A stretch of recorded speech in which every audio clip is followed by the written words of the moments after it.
IPL Indian premier league ಈ ಪ್ರಪಂಚದಲ್ಲಿ second highest fan following ಇರೋ ಸ್ಪೋರ್ಟ್ಸ್ ಯಾವುದು ಗೊತ್ತಾ? ಕ್ರಿಕೆಟ್. ಆ್ಯಂಡ್ ಅದಕ್ಕೆ ಕಾರಣ ಯಾರು ಗೊತ್ತಾ? ನಾವೇ ಇಂಡಿಯನ್ಸ್. ಅಕಸ್ಮಾತ್ ಕ್ರಿಕೆಟ್ ನಾವು ಇಂಡಿಯನ್ಸ್ ನೋಡಿಲ್ಲ ಅಂತ ಅಂದ್ಕೊಳ್ಳಿ, ಏನಾಗಿರುತ್ತೆ ಗೊತ್ತಾ? ಸ್ಪೋರ್ಟ್ಸ್ ಲಿಸ್ಟಲ್ಲಿ ಕ್ರಿಕೆಟ್ ಯಾವುದೋ ಒಂದು ಮೂಲೆಯಲ್ಲಿ ಇರ್ತಿತ್ತು. ಈ ಕ್ರಿಕೆಟಲ್ಲಿ ರಿಚೆಸ್ಟ್ ಟೂರ್ನಮೆಂಟ್ ಯಾವುದಂದರೆ IPL. ಈ IPL ಎಷ್ಟು ವರ್ತ್ ಗೊತ್ತಾ? 80,000 crores. ನಂಬ್ತೀರಾ? ನನಗೂ ಫಸ್ಟ್ ಕೇಳುವಾಗ ಇಷ್ಟೇ ಶಾಕ್ ಆಗಿದ್ದು. 80,000 crores ಒಂದು 2-3 months ನಡೆಯೋ ಟೂರ್ನಮೆಂಟಿಗೆ. ಆದರೆ ಇವರು ಗೌರ್ಮೆಂಟಿಗೆ ಪೇ ಮಾಡೋ ಟ್ಯಾಕ್ಸ್ ಎಷ್ಟು ಗೊತ್ತಾ? 0%. ಬಟ್ ಇವರು ಯಾಕೆ ಇಷ್ಟು ಅರ್ನ್ ಮಾಡಿದ್ರು ಬರೀ 0% ಮಾತ್ರ ಟ್ಯಾಕ್ಸ್ ಕಟ್ತಾರೆ ಅಂತ ಈ ವಿಡಿಯೋ ಕೊನೆಯಲ್ಲೇ ಹೇಳ್ತೀನಿ. Hi viewers, welcome to my YouTube channel. ಇವತ್ತು ನಾವು ಈ IPL ಬಿಸ್ನೆಸ್ ಮಾಡ್ಯೂಲ್ ಬಗ್ಗೆ ಮಾತಾಡೋಣ ಬನ್ನಿ. ಈ IPLಲ್ಲಿ ಎಲ್ಲ ದುಡ್ಡು ಗುರು. ಟೈಟಲ್ ಸ್ಪಾನ್ಸರ್ ದುಡ್ಡು, ಅಸೋಸಿಯೇಟ್ ಸ್ಪಾನ್ಸರ್, ಪ್ರೆಸೆಂಟಿಂಗ್ ಸ್ಪಾನ್ಸರ್, ಈ strategic time out sponsor, broadcast, TVಯಲ್ಲಿ ನೋಡೋದು, OTTಯಲ್ಲಿ ನೋಡೋದು, IPL ಟೀಮ್ ರೈಟ್ಸ್ ಮನಿ ಅಂತ ಒಂದು ಕೊಡ್ತಾರೆ, ಅದೋ ದುಡ್ಡು, ಮ್ಯಾಚ್ ಟಿಕೆಟು, ಪ್ಲೇಯರ್ಸ್ನ ಆಪ್ಷನಲ್ಲಿ ತಗೋತಾರಲ್ವ ಅದೋ ದುಡ್ಡು, ಪ್ಲೇಯರ್ ಸ್ಪಾನ್ಸರ್ಸ್ ಅದೋ ದುಡ್ಡು, orange cap sponsor, purple sponsor, umpire sponsor, ಈ ಥರ ನೀವು ಯಾವುದು ನೋಡಿದ್ರೂ ದುಡ್ಡು. ಈ ಸ್ಪಾನ್ಸರ್ಶಿಪ್ಪಿಂದ ಬರೋ ಅಮೌಂಟಲ್ಲಿ IPL, ಈ ಆರ್ಗನೈಸೇಷನ್ IPL ಮ್ಯಾನೇಜ್ ಮಾಡ್ತಾರಲ್ವ ಅವರೊಂದು 50% ಇಟ್ಕೊಳ್ತಾರೆ. 50% ದುಡ್ಡನ್ನ ಸ್ಪ್ಲಿಟ್ ಮಾಡಿ ಈ IPL ಟೀಮ್ಸ್ಗೆಲ್ಲ ಕೊಟ್ಬಿಡ್ತಾರೆ. ಇವಾಗ ನಾನು ಹೇಳೋದಲ್ವಾ ಈ ಸ್ಪಾನ್ಸರ್ಸ್ ಅಮೌಂಟ್, ಇದ್ರ ಬಗ್ಗೆಲ್ಲ ಸ್ವಲ್ಪ ಡೀಟೇಲಾಗಿ ನೋಡೋಣ ಬನ್ನಿ. First title sponsor. IPL title ಸ್ಪಾನ್ಸರ್ಶಿಪ್ನ ಟಾಟಾ ಕಂಪನಿಯವರು 2,500 crores ತೊಗೊಂಡಿದ್ದಾರೆ. ನೀವು ನೋಡಿರ್ತೀರ TVಯಲ್ಲಿ IPL ಅಂತ ಬರುವಾಗೆಲ್ಲ ಬರೀ IPL ಅಂತ ಹೇಳಲ್ಲ. ಮುಂಚೆ ಎಲ್ಲ DLF IPL ಅಂತ ಹೇಳ್ತಿದ್ರು, ಇವಾಗ ಟಾಟಾ IPL ಅಂತ ಹೇಳ್ತಾರೆ. ನೀವು ಅಬ್ಸರ್ವ್ ಮಾಡಿ, ಒಂದೊಂದು ಸತಿ IPL ಅಂತ ಹೇಳುವಾಗೆಲ್ಲ ಟಾಟಾ IPL ಅಂತಲೇ ಹೇಳ್ತಾರೆ. ಇದಕ್ಕೆ ಇವರು ಕೊಟ್ಟಿರೋ amount 2,500. Second, associate sponsorship amount. ಇದನ್ನ ಕೆಲವು ಕಂಪ್ನಿಗಳಿಗೆ ತೊಗೊಂಡಿದ್ದಾರೆ. ಇವಾಗ ನೀವು ಸ್ಕ್ರೀನಲ್ಲಿ ನೋಡ್ತೀರಲ್ವಾ, ಈ ಕಂಪ್ನಿ ಎಲ್ಲ ಸೇರಿ 1,485 crores ಕೊಟ್ಟು ಅಸೋಸಿಯೇಟ್ ಸ್ಪಾನ್ಸರ್ಶಿಪ್ನ ತೊಗೊಂಡಿರೋದು. Next, broadcast rights. TV ರೈಟ್ಸ್ನ ಸ್ಟಾರ್ ಸ್ಪೋರ್ಟ್ಸ್ ಅವರು 23,575 crores ಕೊಟ್ಟು ತೊಗೊಂಡಿರೋದು. OTTಯಲ್ಲಿ ನೋಡೋದಕ್ಕೆ ಜಿಯೋ ಸಿನಿಮಾಸ್ ಅವರು ಕೊಟ್ಟಿರೋದು 23,758 crores. ಇದರಲ್ಲದೆ ಟೀಮ್ ಬ್ರ್ಯಾಂಡ್ ಸ್ಪಾನ್ಸರ್ಶಿಪ್ಸ್ ಅಂತ ಒಂದಿದೆ. ಇದು ಹೇಗಂದರೆ ಇಟ್ ಡಿಪೆಂಡ್ಸ್ ಆನ್ ಟೀಮ್ಸ್. ಅವ್ರ ಒಂದೊಂದು ಟೀಮ್ಗೆ ಇರೋ ಪಾಪ್ಯುಲಾರಿಟಿ ಮೇಲೆ ಇದು ಹೋಗುತ್ತೆ. ಆ ಟೀಮ್ ಎಷ್ಟು ಫೇಮಸ್ ಇದ್ದಾರೋ ಅದ ಮೇಲೆ ಹೋಗುತ್ತೆ. ಇದನ್ನ ಬ್ರ್ಯಾಂಡ್ ವ್ಯಾಲ್ಯೂ ಅಂತಾರೆ. ಇದು ಒಂದೊಂದು ಟೀಮ್ನ ಬ್ರ್ಯಾಂಡ್ ವ್ಯಾಲ್ಯೂ ಮೇಲೆ ಡಿಪೆಂಡ್ ಆಗುತ್ತೆ. For example RCB, CSK, Mumbai Indians, ಇವರೆಲ್ಲ ನೋಡಿದ್ರೆ ಇವರೆಲ್ಲ ಫೇಮಸ್, ತುಂಬ ಫ್ಯಾನ್ಸ್ ಫಾಲೋಯಿಂಗ್ ಇರೋ IPL ಟೀಮ್ಸ್. ಸೊ ಇವರಿಗೆ ಈ ಸ್ಪಾನ್ಸರ್ಸ್ ಎಲ್ಲ ಸ್ವಲ್ಪ ಜಾಸ್ತಿ ಅಮೌಂಟ್ ಕೊಡ್ತಾರೆ. ಫ್ಯಾನ್ ಫಾಲೋಯಿಂಗ್ ಕಮ್ಮಿ ಇರೋ ರಾಜಸ್ಥಾನ್, ಪಂಜಾಬ್, ಇವರಿಗೆಲ್ಲ ಸ್ಪಾನ್ಸರ್ಶಿಪ್ ಅಮೌಂಟ್ ಕಮ್ಮಿ ಸಿಗುತ್ತೆ. ಫಾರ್ ಎಕ್ಸಾಂಪಲ್ ಜಿಯೋ ತಗೊಳ್ಳಿ, ಎಲ್ಲರ ಟಿ ಶರ್ಟಲ್ಲೂ ನೋಡಿ ಜಿಯೋ ಇರುತ್ತೆ. ಬಟ್ ಅಮೌಂಟ್ ಒಂದೊಂದು ಟೀಮಿಗೂ ಅವರು ಬ್ರ್ಯಾಂಡ್ ವ್ಯಾಲ್ಯೂ ಮೇಲೆ ಡಿಪೆಂಡ್ ಆಗುತ್ತೆ. ಬ್ರ್ಯಾಂಡ್ ವ್ಯಾಲ್ಯೂ ಜಾಸ್ತಿ ಇರೋ ಟೀಮ್ಗೆ ಜಾಸ್ತಿ ಕೊಡ್ತಾರೆ, ಬ್ರ್ಯಾಂಡ್ ವ್ಯಾಲ್ಯೂ ಕಮ್ಮಿ ಇರೋ ಟೀಮ್ಗೆ ಕಡಿಮೆ ಕೊಡ್ತಾರೆ.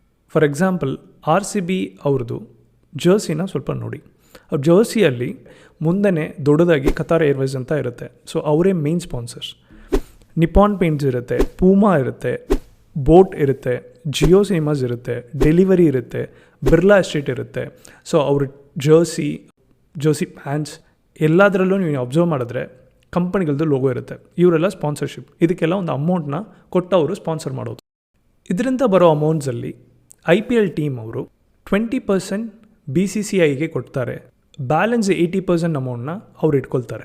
ನೆಕ್ಸ್ಟ್, ಮ್ಯಾಚ್ನ ನೋಡೋಕ್ಕೆ ಹೋಗ್ತೀವಲ್ವ, ಟಿಕೆಟ್ ತೊಗೋತೀವಲ್ವ, ಆ ಟಿಕೆಟಿಂಗ್ ಪ್ರೈಸ್ ಇದು ಬಂದ್ಬಿಟ್ಟು BCCI ಅವರು ಮತ್ತು ಯಾವ ಹೋಮ್ ಗ್ರೌಂಡಲ್ಲಿ ನಡೆಯುತ್ತೋ ಆ ಟೀಮ್ ಅವರು ಶೇರ್ ಮಾಡ್ಕೊಳ್ತಾರೆ. ಫಾರ್ ಎಕ್ಸಾಂಪಲ್ ಇವಾಗ CSK RCB, ಬಟ್ ನಾವು ಬೆಂಗಳೂರಲ್ಲಿ ಮ್ಯಾಚ್ ಇದೆ ಅಂದರೆ ಹೋಮ್ ಗ್ರೌಂಡ್ ಬಂದುಬಿಟ್ಟು RCB. ಸೊ ಟಿಕೆಟಿಂಗ್ ಎಷ್ಟು ಟಿಕೆಟ್ ಸೇಲ್ ಆಗಿದೆಯೋ ಅದರಿಂದ ಬರೋ ಅಮೌಂಟಲ್ಲಿ BCCI ಅವರು ಮತ್ತು RCB ಅವರು ಶೇರ್ ಮಾಡ್ಕೊಳ್ತಾರೆ. ಅಕಸ್ಮಾತ್ same RCB CSK but match ಚೆನ್ನೈಯಲ್ಲಿ ನಡೆಯುತ್ತೆ ಅಂತ ಅಂದ್ಕೊಳ್ಳಿ, ಅಲ್ಲಿ ಬರೋ ಅಮೌಂಟ್ನ ಚೆನ್ನೈ ಸೂಪರ್ ಕಿಂಗ್ಸು ಮತ್ತು BCCI ಅವರು ಶೇರ್ ಮಾಡ್ಕೊಳ್ತಾರೆ. ಈ ಸ್ಟಾರ್ ಸ್ಪೋರ್ಟ್ಸಲ್ಲಿ ಮ್ಯಾಚ್ ಬರುವಾಗ ಓವರ್ಸ್ ಮಧ್ಯದಲ್ಲಿ ಅಡ್ವರ್ಟೈಸ್ಮೆಂಟ್ ಬರುತ್ತಲ್ವ, ಇದಕ್ಕೆ ಸ್ಟಾರ್ ಸ್ಪೋರ್ಟ್ಸ್ ಅವರು ಚಾರ್ಜ್ ಮಾಡೋದು ಎಷ್ಟು ಗೊತ್ತಾ? 10 ಸೆಕೆಂಡ್ಸ್ಗೆ 11.5 ಲ್ಯಾಕ್ಸ್. ಒಂದು 10 ಸೆಕೆಂಡ್ಸ್ಗೆ ಅಡ್ವರ್ಟೈಸ್ಮೆಂಟ್ ಕೊಡೋಕ್ಕೆ 11.5 ಲ್ಯಾಕ್ಸ್ ಅವರು ಚಾರ್ಜ್ ಮಾಡ್ತಾರೆ. ಅವ್ರದ್ದು ರೆವೆನ್ಯೂ ಎಷ್ಟು ಇರ್ಬೋದು? Next merchandise revenue. ಹಾಗಾದರೆ ಇವಾಗ RCB ಅವರು ಇದ್ದಾರಲ್ವ, ಅವ್ರು ಏನು ಮಾಡ್ತಾರೆ, ಅವ್ರದ್ದು ಜರ್ಸಿ, ಅವ್ರದ್ದು ಕ್ಯಾಪ್ಗಳು, ಅವ್ರದ್ದು ಮೊಬೈಲ್ ಕವರು, ಇದೆಲ್ಲ ಅವ್ರ ಫ್ಯಾನ್ಸ್ಗೆ ಸೇಲ್ಸ್ ಮಾಡ್ತಾರೆ. ಇದರಿಂದ ಆಲ್ಮೋಸ್ಟ್ ಒಂದು 150 crores-ಇಂದ 200 crores RCBಗೆ ಬರುತ್ತೆ. ಇದು ಮರ್ಚೆಂಡೈಸ್ ರೆವೆನ್ಯೂ ಅಂತ ಹೇಳ್ತಾರೆ. ಇವಾಗ ನಾನು ಈ ಸ್ಪಾನ್ಸರ್ಶಿಪ್ಸ್ ಎಲ್ಲ ಮೆನ್ಷನ್ ಮಾಡೋದಲ್ವಾ, ಆ ಅಮೌಂಟ್ಸ್ ಎಲ್ಲ ಮೆನ್ಷನ್ ಮಾಡೋದಲ್ವಾ, ಇದು 1 ಇಯರ್ಗಲ್ಲ, ಇದೆಲ್ಲ ಒಂದು 3 to 4 years, 3 to 5 years ಅಂತ ಕಾಂಟ್ರಾಕ್ಟ್ ಬೇಸಿಸಲ್ಲಿ ಕೊಡೋದು. Next IPL winners. IPLನ ಗೆಲ್ತಾರಲ್ವ, ಈ ವಿನ್ನಿಂಗ್ ಟೀಮ್ ಅಂತೀವಲ್ವ, ಅವ್ರಿಗೆ ಎಷ್ಟು ಸಿಗುತ್ತೆ ಗೊತ್ತಾ? ಇಷ್ಟೆಲ್ಲ ನಾನು ಅಮೌಂಟ್ ಮೆನ್ಷನ್ ಮಾಡಿದೆ, 2500 crores, ಎಲ್ಲ 1000 crores, 200 crores ಹಾಗೆಲ್ಲ ಮೆನ್ಷನ್ ಮಾಡಿದೆ. IPL ಟೈಟಲ್, ಈ ಕಪ್ನ ಗೆಲ್ತಾರಲ್ವ, ಅವ್ರಿಗೆ ಎಷ್ಟು ಹೋಗುತ್ತೆ ಗೊತ್ತಾ? IPL ವಿನ್ನಿಂಗ್ ಟೀಮ್ಗೆ ಸಿಗೋ ಅಮೌಂಟ್ ಬರೀ 20 crores, ರನ್ನರ್ ಅಪ್ಗೆ ಸಿಗೋ ಅಮೌಂಟ್ 13 crores, ಪ್ಲೇ ಆಫಲ್ಲಿ ಥರ್ಡ್ ಪ್ಲೇಸ್ಗೆ ಬರೋರಿಗೆ 7 crores, ಫೋರ್ತ್ ಪ್ಲೇಸ್ಗೆ ಬರೋರಿಗೆ 6.5 crores. IPLಲ್ಲೇ ಇವಾಗ ನಾನು ಮೆನ್ಷನ್ ಮಾಡಿರೋ ಅಮೌಂಟ್ಸಲ್ಲಿ ನೀವು ನೋಡಿದ್ರೆ ಲೋವೆಸ್ಟ್ ಅಮೌಂಟ್ ಟೈಟಲ್ ಗೆಲ್ಲೋರು ಮಾತ್ರ. ಥಿಂಕ್ ಮಾಡಿ, IPL ಕಪ್ಪೇ ಅಲ್ವಾ ಇಂಪಾರ್ಟೆಂಟ್, ಆದರೆ ಕಪ್ ಗೆಲ್ಲೋರಿಗೆ ಬರೀ 20 crores ಮಾತ್ರನೇ ಹೋಗುತ್ತೆ, ಇರೋದ್ರಲ್ಲೇ ಕಮ್ಮಿ ಅಮೌಂಟ್. ಯಾಕೆ? ಸೊ ಥಿಂಕ್ ಮಾಡಿ, ಇಲ್ಲಿ ಕಪ್ ಇಂಪಾರ್ಟೆಂಟ್ ಅಲ್ಲ, ಕಪ್ ಗೆಲ್ಲೋದ್ರಿಂದ ಅವರಿಗೆ ಬ್ರ್ಯಾಂಡ್ ವ್ಯಾಲ್ಯೂ ಜಾಸ್ತಿ ಆಗುತ್ತೆ, ಅವ್ರ ಟೀಮ್ ಫೇಮಸ್ ಆಗುತ್ತೆ, ಪ್ಲೇಯರ್ಸ್ ಫೇಮಸ್ ಆಗ್ತಾರೆ. ಸೊ ಆವಾಗ ಬ್ರ್ಯಾಂಡ್ ವ್ಯಾಲ್ಯೂ ಜಾಸ್ತಿ ಆಗುತ್ತೆ, ಫ್ಯಾನ್ ಫಾಲೋಯಿಂಗ್ ಜಾಸ್ತಿ ಆಗ್ತಾರೆ. ಈ ಬ್ರ್ಯಾಂಡ್ ವ್ಯಾಲ್ಯೂ ಜಾಸ್ತಿ ಆದರೆ ಮಾತ್ರನೇ ಇವರು ಬೇರೆ ಕಂಪನಿ ಅಂದರೆ ಸ್ಪಾನ್ಸರ್ಶಿಪ್ಸ್ ಅಂತ ಬರ್ತಾರಲ್ವ, ಅವ್ರ ಹತ್ರ ಜಾಸ್ತಿ ಅಮೌಂಟ್ನ ಚಾರ್ಜ್ ಮಾಡ್ಬೋದು. ಅದನ್ನೇ ನಾನು ಹೇಳಿದ್ದು, CSK, RCB, ಮುಂಬೈ ಇಂಡಿಯನ್ಸ್ ಇವ್ರಿಗೆಲ್ಲ ಫ್ಯಾನ್ಸ್ ಫಾಲೋಯಿಂಗ್ ಜಾಸ್ತಿ ಇದೆ. ಸೊ ಸ್ಪಾನ್ಸರ್ಶಿಪ್ ಅಮೌಂಟ್ ಇವರಿಗೆ ಜಾಸ್ತಿ ಬರುತ್ತೆ. ವೆರಿ ಸಿಂಪಲ್ ಎಕ್ಸಾಂಪಲ್, RCBನ ತೊಗೊಳ್ಳಿ, ಅವ್ರು ಒಂದು ಸತಿನೂ ಕಪ್ ಗೆದ್ದಿಲ್ಲ, ಆದರೆ ಸ್ಪಾನ್ಸರ್ಶಿಪ್ ಅಮೌಂಟ್ ಅವ್ರಿಗೆ ಜಾಸ್ತಿ ಬರೋದು. ದಟ್ ಈಸ್ ಜಸ್ಟ್ ಬಿಕಾಸ್ ಅವರಿಗೆ ಫ್ಯಾನ್ ಫಾಲೋಯಿಂಗ್ ಜಾಸ್ತಿ ಇದೆ, ಬ್ರ್ಯಾಂಡ್ ವ್ಯಾಲ್ಯೂ ಜಾಸ್ತಿ ಇದೆ. ಇಲ್ಲಿ ಕಪ್ ಇಂಪಾರ್ಟೆಂಟ್ ಅಲ್ಲ, ಬ್ರ್ಯಾಂಡ್ ವ್ಯಾಲ್ಯೂ, ಫ್ಯಾನ್ಸ್ ಫಾಲೋಯಿಂಗ್ ಇದೇ ಇಂಪಾರ್ಟೆಂಟ್. ಇದೇ ರೀ IPL ಬಿಸ್ನೆಸ್ಸು. IPL ಹಿಂದೆ ಇರೋ ಬಿಸ್ನೆಸ್ಸು ಎಷ್ಟು ಕ್ರೋರ್ಸ್ ನಡೀತಿದೆ, ಇದೆಲ್ಲ ನಿಮಗೆ ಒಂದು ಐಡಿಯಾ ಸಿಗಿರುತ್ತೆ. ನಾವಿಲ್ಲಿ ಕೂತ್ಕೊಂಡು ನಮ್ಮ ಟೀಮ್ ದೊಡ್ಡದು, ನಾವೇ ಗೆಲ್ತೀವಿ, ನಮಗೆ ಕಪ್ಪು ಅಂತ ಜಗಳ ಮಾಡಿಕೊಂಡು ಕೂತಿರ್ತೀವಿ. ಬಟ್ ಇದರಿಂದ ಎಷ್ಟು ಬಿಸ್ನೆಸ್ಸು, ಎಷ್ಟು ಕ್ರೋರ್ಸ್ ನಡೀತಿದೆ ಅಂತ ನಿಮಗೆ ಇವಾಗ ಅರ್ಥ ಆಗಿರ್ಬೋದು. ಇದು one of the best business module. ಇದನ್ನ ಫಾಲೋ ಮಾಡಿ.